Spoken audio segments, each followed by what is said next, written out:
Israel ప్రజలు దేవునికి విరుద్ధమైన కార్యకలాపాలు చేస్తుంటే శత్రువులు వచ్చి వారిని స్వాధీనపరుచుకొని వారి మీద పెత్తనం చెలాయించడం మొదలుపెట్టారు. మళ్ళీ వారు ఆ కష్టకాలంలో దేవునికి మొరపెడితే దేవుడు వారి కష్టాన్ని చూసి వారి యొద్దకు ప్రవక్తల్ని, దైవ సేవకుల్ని పంపించాడు. దేవుని నామానికి మహిమ కలుగును గాక.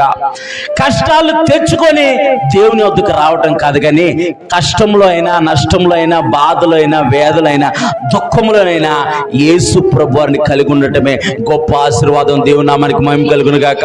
అందుకే పరిశుద్ధుడైన పౌలు భక్తుడు అంటున్నాడు, నీ ప్రేమ నుండి నన్ను ఏది ఎడబాపగలదు? ఆయన ప్రేమ అంత ఉన్నతమైనది, ఆయన ప్రేమ అంత గొప్పది. తల్లిదండ్రుల ప్రేమ కంటే, లోకంలో ప్రేమించే వారి ప్రేమ కంటే ఆయన ప్రేమ అంత గొప్పది. పాపము ప్రజలకు అవమానం తెచ్చును. పాపము చేయటం ద్వారా ప్రజలు అవమానపరచబడతారు.